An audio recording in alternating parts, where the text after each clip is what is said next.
What the fuck was I talking about? Grateful Dead. You know what it is? I should probably even put the... here, look. Does it make sense? Eh? Everything's a little bit more organized now, synchronized, because you can see the visual. That's what I'm talking about right there. Okay? So we're having this conversation, Rossiter and I, and he says, you know, you should really review this Grateful Dead box set. And I told him, look, I'm not a Dead fan. I'm not sure that I'm the guy, right? Because if I'm going to sit around and listen to stuff, it's just, I'm a funk guy, man. It's what I like. It's, white guys noodling isn't really so much my thing. I like prog rock, but I can only handle so much. The minute they start getting into wankery, it's not for me. And to me, you know, it never appealed to me. It was all very white. And if I like white, you know, give me the Allman Brothers. That's a little bit more my style. Again, what am I talking about here? Am I talking about that the Grateful Dead suck? No, that's not what I'm saying. I'm saying it's not for me, right? But I acknowledge what it is and can tell you that my very, very first experience of the Grateful Dead was in my university days. What had happened is news had broken out that the venerable Jerry Garcia had died. And when that happened, the university I went to was very, very close to a Ben & Jerry's, and a lineup began forming because people were buying Cherry Garcia ice cream, or I believe maybe, no, what was happening is that they were giving away free Cherry Garcia ice cream cones to, you know, commemorate the death of Jerry. So a lineup began to form, and it got long, you know, and then they're, no, fuck this, I'm going to get in. And I got in. You know why? Because when you're a starving student, an ice cream cone, you guys call that a treat. I call it lunch. So I got in line and I waited the fuck out of it. And you know the funny thing? You want to know the best part? I'm not a fan of cherry ice cream. I like it more now, but I definitely didn't care for it then. But fuck it, I need to eat lunch. So I get in line. Coming out of one of my philosophy classes or something. And I get in line, and on the day that Jerry Garcia died, I, dear friends, had a Cherry Garcia ice cream cone for lunch. And that's, by and large, my experience with most of the Dead. I know about the hundreds of millions of bootlegs. I know the loyal following. I know all the jokes. And I get them. I think I do, at least. But every time I listened to the music, there was nothing about it that kind of piqued my interest. As far as I'm concerned, I may or may have not said this before, but to me, I always saw music in three kind of categories, generally speaking. Music that gets you up here. Music that gets you in here. And music that grabs you down here. And there's a mixture of all of it, you know, but those are kind of the three basic categories. And whatever categories Grateful Dead would hit, there were always bands that just hit it in a way that hit better. So if I have to listen to a 3 or 4 hour jam, you know, that's happened.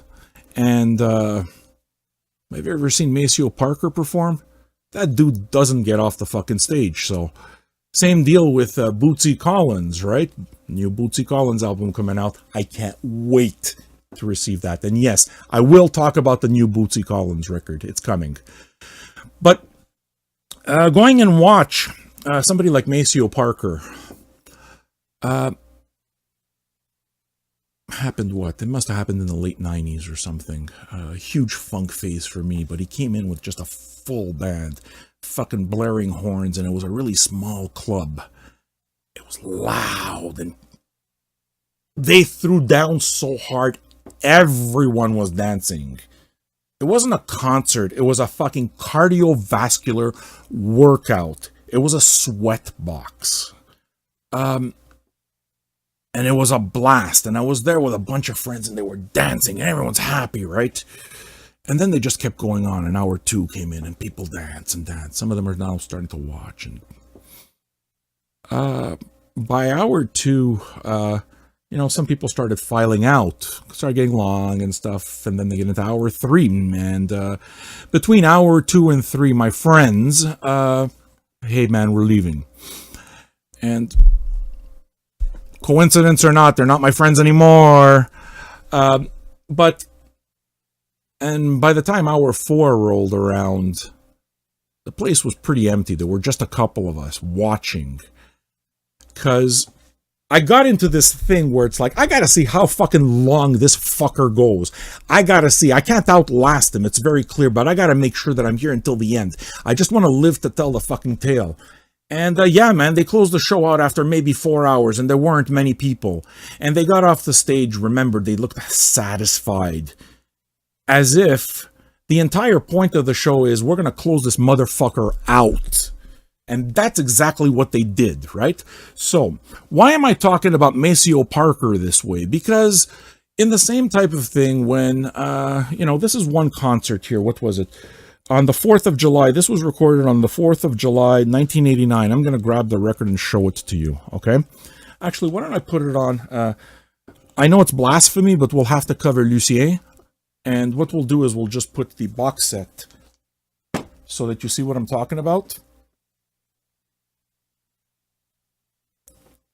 So, the deal is that, 1989, the 4th of July, this box, this concert, and it's like over 5 LPs, right? 10 sides. It's a lot of music. It's fucking hours and hours and hours of it. And that's always been the mystique of the Deadheads, right? That's always been the thing, right? They get in a car and they follow the dead from place to place, and there's tens of thousands, sometimes 100,000 plus people sitting around in the lawn and fucking doing drugs and being dirty, while the Grateful Dead are on stage noodling around. And that's all captured in audiophile glory on this 5 LP box set, which is, in my opinion, the epitome of it's one of the most beautiful box sets I own, legit. And it was pressed at Palace and all the quality stuff that org music is known for.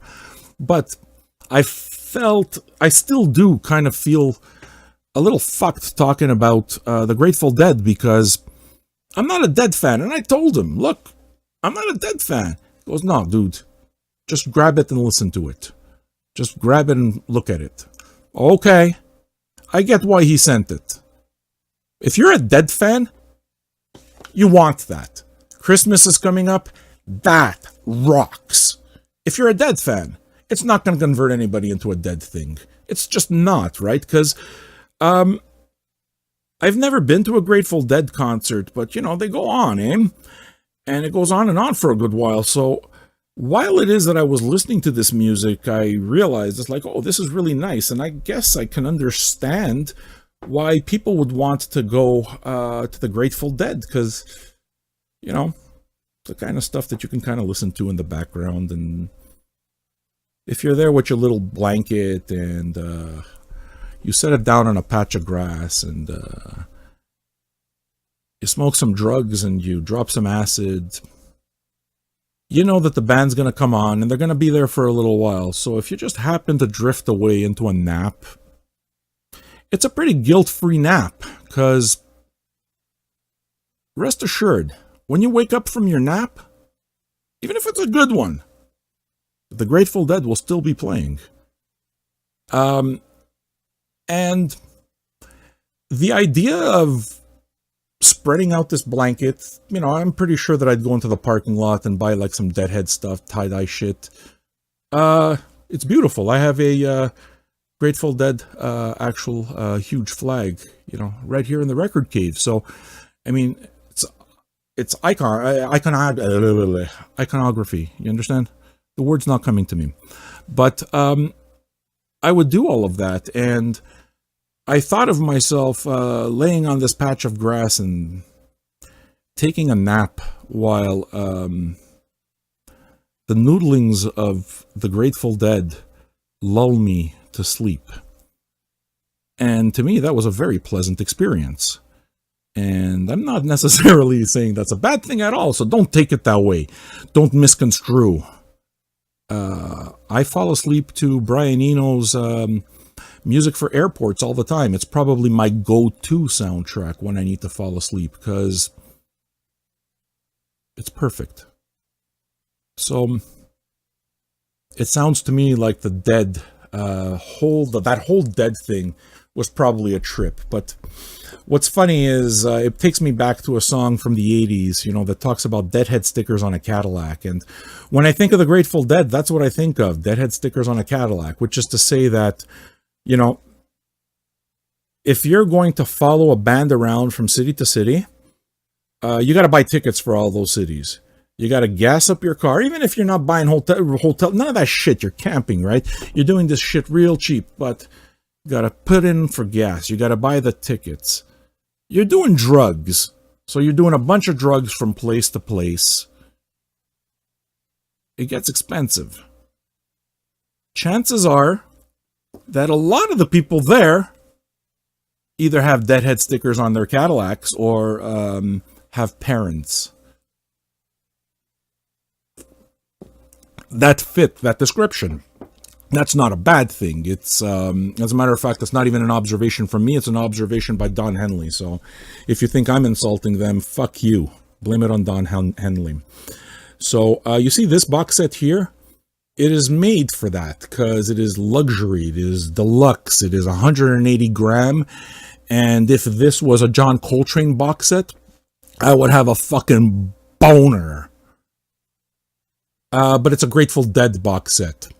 So if you're a Grateful Dead fan and Grateful Dead, like really high quality, gorgeous sounding Grateful Dead stuff gives you a boner, then you want that.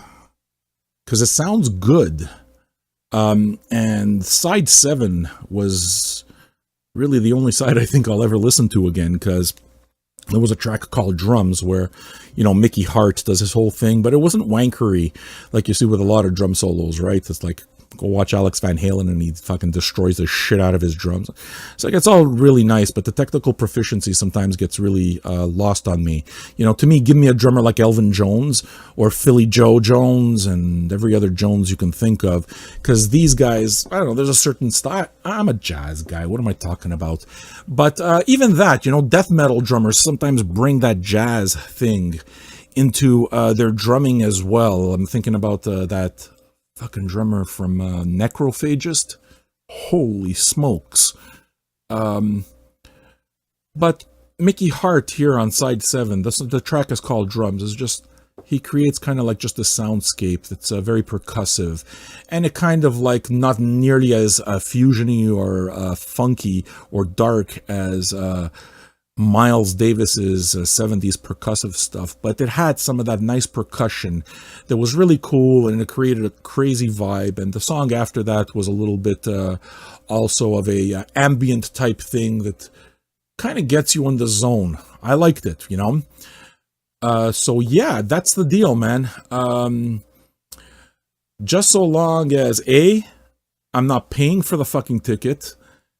B, I got a patch of land and a comfy blanket, and the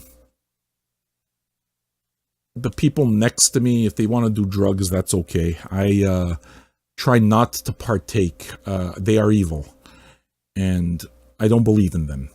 So, but I'd go watch it, sure. I mean, provided, you know, I can take a guilt-free nap in the middle of the 4-hour extravaganza. And if I was at the show on July the 4th, 1989, 19 years old, I would have bought this as a memento. It's true. And that, dear friends, is my review of Grateful Dead, Truckin' Up to Buffalo, Up? Grateful Dead, Truckin' Up to Buffalo, July 4th, 1989.